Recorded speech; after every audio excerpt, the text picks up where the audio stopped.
Comienza en Radio María Armonía Universal. Un recorrido sonoro por la música antigua desde sus orígenes hasta mediados del siglo XVIII, dirigido por Daniel Quirós.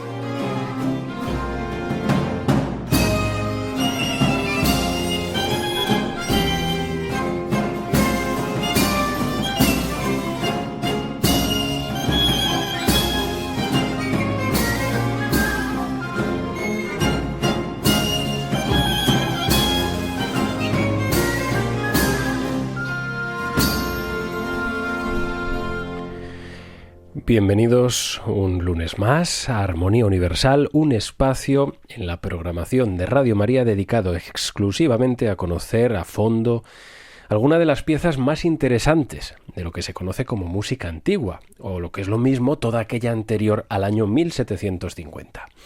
Y en esta velada no vamos a irnos muy lejos de esa fecha, pues de la mano de Johann Sebastian Bach conoceremos una de las obras más perfectas que se han escrito nunca, un rompecabezas coral y orquestal que lleva a la cima de la emoción musical las 18 horas aproximadamente más importantes de la historia de la humanidad, las que corresponden con la pasión de Jesucristo. Y concretamente de las 4 pasiones escritas por los evangelistas en sendos evangelios, nos vamos a quedar con la elaborada por San Juan y musicalizada, como decimos, por Bach. Y voy a aprovechar la ocasión, si me lo permiten, antes de empezar, para dedicar esta hora que tenemos por delante, y de ahí la elección musical, a mi hijo, que acaba de nacer, a Juan de la Cruz Quirós Pérez, de tu padre que te quiere con todo su corazón.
Ya desde su comienzo, esta partitura de la Pasión según San Juan, de Johann Sebastian Bach, pues mantiene una tensión absoluta, una tensión prolongada en el tiempo durante varios minutos sin que ningún elemento se salga un ápice de un camino rigurosamente trazado por Bach.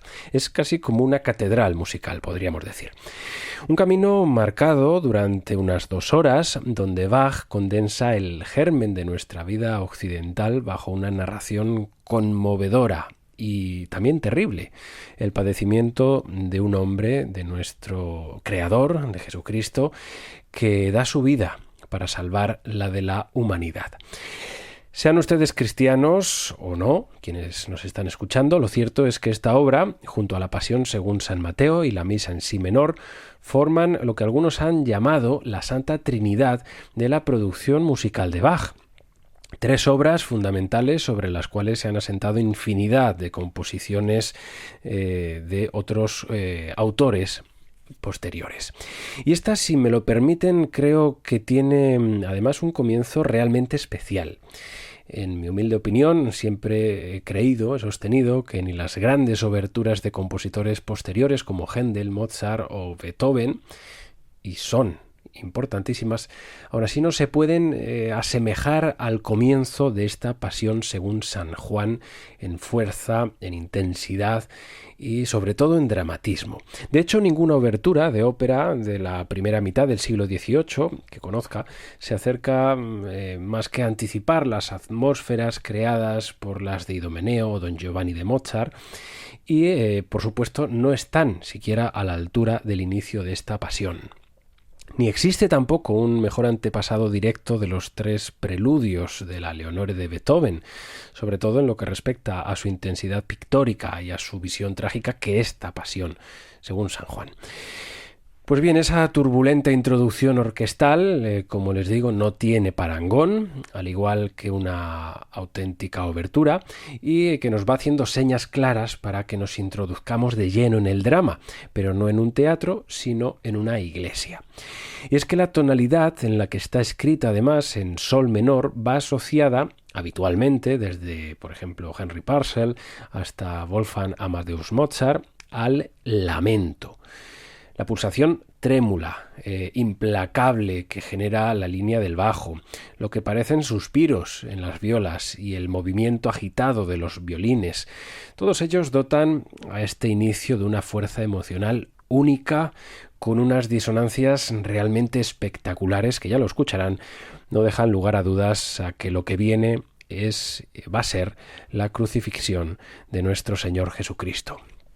Pues bien, vamos a escuchar este comienzo completo, al igual que el resto de partes de la obra durante el resto del programa, en la poderosísima grabación del Rias Kammerchor, la Académie für Alte Musik Berlin y René Jacobs a los mandos.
escuchar estas notas divinas, estas notas terrenales también e incluso infernales, porque anuncian, no nos olvidemos, en los instrumentos que la muerte del Hijo de Dios está a punto de suceder, un Hijo de Dios que después descenderá a los infiernos para redimirnos de nuestros pecados.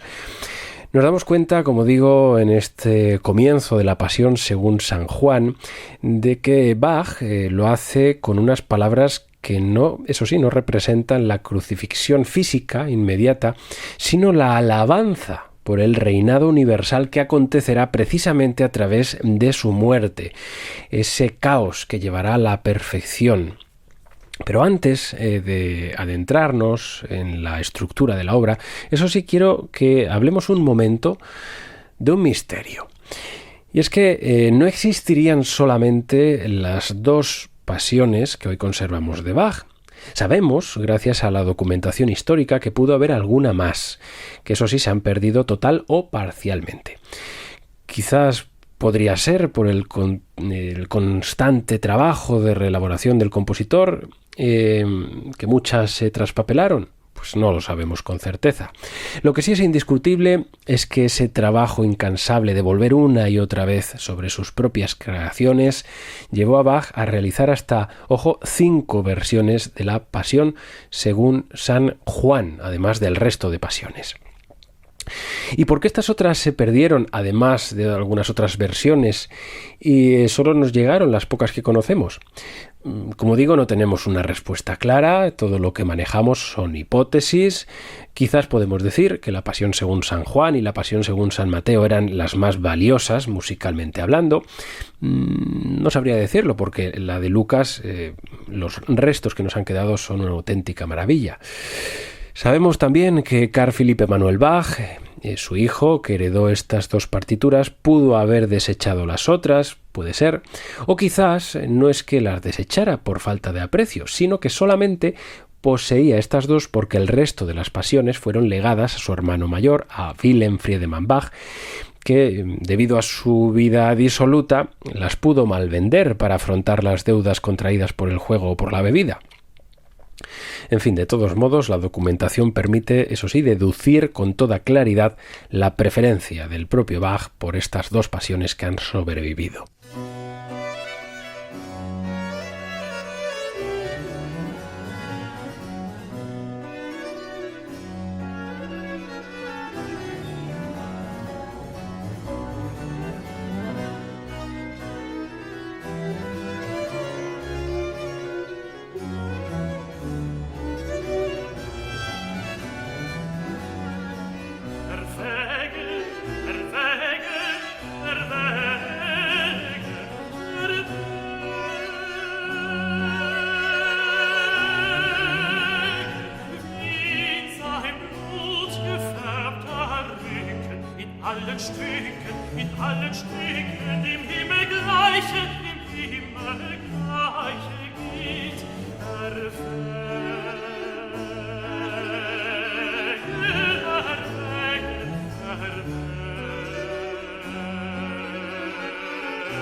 Wasserwogen von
La Pasión según San Juan de Johann Sebastian Bach fue estrenada el Viernes Santo de 1724 en la iglesia de San Nicolás de Leipzig. Con motivo de una segunda representación en 1725, un año después, el compositor cambió 5 números, como el inicial, una lástima, y añadió otros. Pero se daría cuenta de su error y en 1730 eliminó la mayoría de estos cambios, para finalmente, hacia 1749, un año antes de su fallecimiento, escribir ya la versión final, volviendo prácticamente en su totalidad a la poderosa concepción inicial. Y es ahí donde nos reencontramos con el Bach más profundo, el del penetrante y lúcido espíritu de aquel que creía firmemente en su misión evangelizadora a través de la música, pese, simplemente era protestante, no era católico, pero en estos casos musicales da igual porque la inspiración del Señor para escribir estas obras es más que notoria. El libreto, además, aparte de los pasajes literales extraídos del Evangelio de San Juan, es anónimo, pero hemos podido identificar en él 2 fuentes principales para las interpolaciones poéticas. Por un lado, una famosa pasión titulada Jesús martirizado y muerto por los pecados del mundo, que fue escrita en 1712 por Barthold Heinrich Braux, un concejal de Hamburgo, y que también sería musicada por grandes contemporáneos como Händel, Matheson o, por ejemplo, Telemann.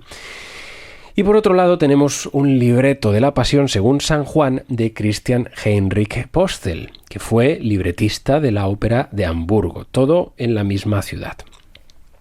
A partir de este material, los libretos de las grandes pasiones de Bach se fundan en 3 fuentes literarias que se reparten con fines muy claros.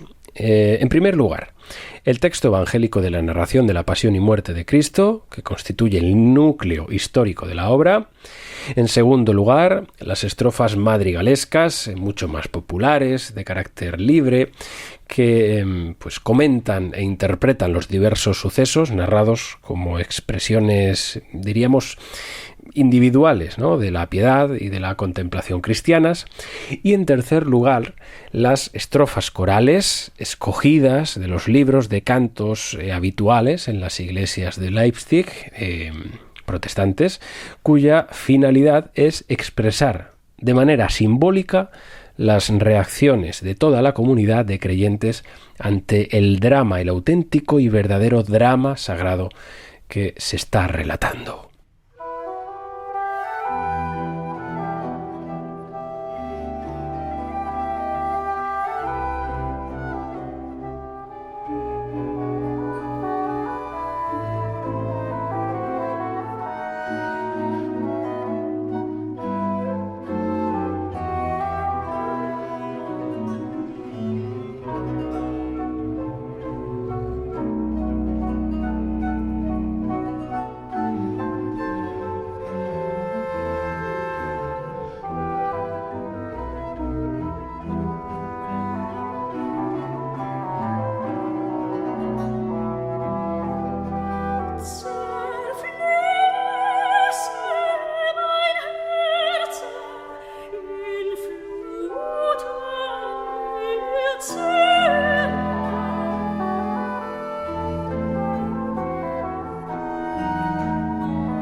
Para dar vida musical a estos tres pilares del texto que comentábamos, el texto evangélico, las estrofas más madrigalescas, más libres, y luego las estrofas corales, cogidas de los libros de cantos de cualquier iglesia de Leipzig, pues Bach recurre a distintas formas musicales perfectamente delimitadas. Para el texto de las Escrituras utiliza el recitativo, que podríamos llamar recitativo seco, el airoso también y el coro, que va a representar a los discípulos o al pueblo en los llamados turbae, la turba, o los coros de la multitud. Para los poemas libres madrigalescos se sirve en este caso del airoso, también del recitativo accompagnato, muy sencillo, muy simple, también el aria y el coro. Y finalmente para las estrofas de los corales emplea las melodías tradicionales del riquísimo, hay que reconocerlo, patrimonio lírico protestante para aquel momento, armonizadas eso sí de forma sublime. Y como ven, el texto tiene una importancia superlativa. A Bach no se le conoce únicamente por su asombrosa técnica constructiva, musical, y desde luego a su música no se la puede valorar solo desde un análisis intelectual. El texto es y forma parte clave para desvelar la emoción que vivimos los oyentes al escuchar esas armonías prodigiosas. Pero y aquí viene otro de los misterios de la obra. A pesar de la profunda devoción que hoy percibimos en esta partitura, muy pocos saben que cuando se interpretó la Pasión según San Juan, aquel Viernes Santo de 1724 en la iglesia de San Nicolás, en la Nikolaikirche, el público estuvo a punto de linchar al pobre Bach, literalmente. Muchos de los asistentes creyeron que se trataba de una ofensa religiosa sin precedentes, de una música absolutamente blasfema y teatral, en lugar de la fervorosa y humilde ofrenda que Bach pretendía elevar a Dios. Y para entender este tremendísimo malentendido, debemos situarnos en el contexto de la época. Y es que hacía más de 50 años la costumbre litúrgica en Leipzig dictaba que el órgano permaneciera en riguroso silencio desde el Domingo de Ramos. Como era el inicio de la Semana Santa, no se permitía música instrumental alguna. El relato bíblico de la Pasión se había cantado tradicionalmente en un sencillo canto llano, de manera muy humilde, muy reverente, sin adornos, y sin embargo, de manera gradual, esa narración empezó a vestirse, se podría decir, a vestirse con diversos tipos de instrumentos de forma cada vez más y más y más elaborada. Se incorporaba de vez en cuando alguna pequeña pieza donde se cantaba un coral tradicional en el que se unía toda la congregación para luego retomar el sonido de la masa instrumental. Pero cuando Bach presentó esta pasión con una orquesta que incluía 12 instrumentos de cuerda, varios oboes, fagotes y otros instrumentos, la gente se sintió completamente desconcertada y escandalizada. no sabían qué pensar ante semejante despliegue. Es más, los testimonios de aquella primera interpretación reflejan muy bien el choque cultural de la época. En los bancos reservados para las familias de la nobleza, en la iglesia, se encontraban presentes numerosos pastores y damas de alta alcurnia. Al principio cantaron el primer coral de la Pasión con sus libros de oración y con gran devoción, pero cuando comenzó a sonar esa música de tintes tan teatrales, todas estas personas se vieron sumidas en la mayor de las perplejidades. Se miraban, y esto está escrito, se miraban unas a otras preguntándose ¿en qué va a quedar todo esto? Una anciana viuda de la nobleza llegó a exclamar: «Dios nos salve, hijos míos, es como si nos encontráramos en una comedia de la ópera». En fin, la inmensa mayoría del público desde luego estaba verdaderamente descontenta y expresó quejas muy severas y justificadas, para lo que ellos pensaban, contra lo que consideraban una frivolidad. Es cierto que algunas personas de temperamento más sanguíneo y atraídas por el arte, pues sí que le agradaban estas composiciones religiosas a gran escala y lo defendían, argumentando que los detractores eran unos, citando las palabras exactas, unos cascarrabias de temperamento melancólico, y se comportaban como si únicamente ellos poseyeran la sabiduría de Salomón y los demás carecieran de entendimiento. En fin, a causa de este difícil estreno y durante muchísimo tiempo, décadas, la Pasión según San Juan quedó injustamente a la sombra de la monumental Pasión según San Mateo. Y es que hubo una época no muy lejana en la que la familiaridad del público con la música religiosa de Bach se limitaba casi exclusivamente a 3 de sus grandes obras corales: al Oratorio de Navidad, a la Pasión según San Mateo y a la Misa en Si menor, quizás junto a alguna interpretación esporádica de su exigente Magnificat en latín por parte de las sociedades corales más audaces. Y enfrentarse a la Pasión según San Juan era un hecho sumamente raro, pues ya de por sí se arrastraba el prejuicio de que era un mero boceto o un pariente pobre de la de San Mateo, y por otro lado se pensaba que era demasiado novedosa para su época.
La gran recuperación histórica de Bach, iniciada por Félix Mendelssohn en 1829, con la Pasión según San Mateo, consagró esta última como la obra definitiva del genio alemán, despertando un respeto que rozaba el sobrecogimiento.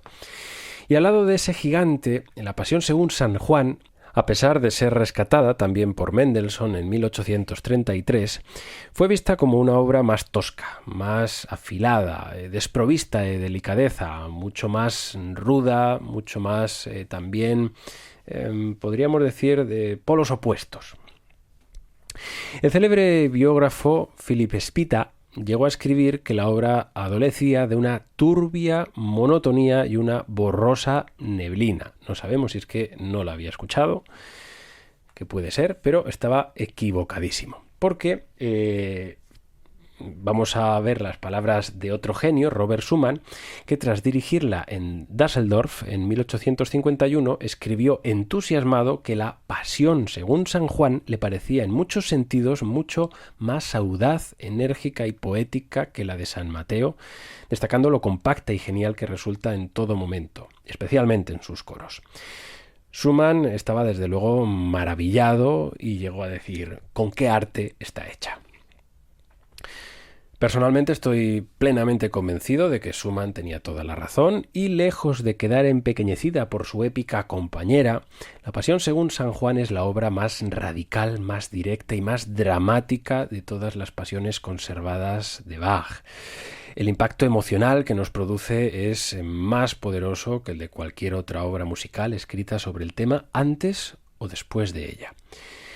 Y con esta partitura monumental, Bach inauguraba en Leipzig su primer gran planeta, por decirlo de alguna forma, creador, alrededor del cual orbitarían como lunas las cantatas que compondría en sus temporadas sucesivas y de las que hablaremos en algún momento, si no es en esta, en la próxima temporada.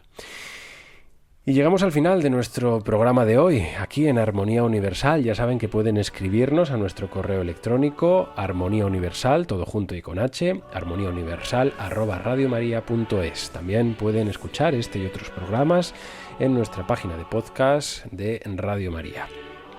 Pero no podemos despedirnos más que escuchando el momento cumbre con el que el gran maestro de la música entregaba en su partitura el alma y su obra a su creador.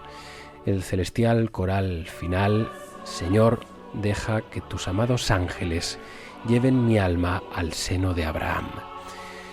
Y con esta música sublime que une la tierra con el cielo, les dejamos hasta nuestro próximo programa dentro de 2 semanas.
Finaliza en Radio María Armonía Universal.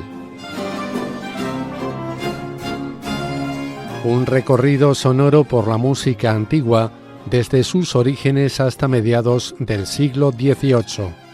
Dirigido por Daniel Quirós.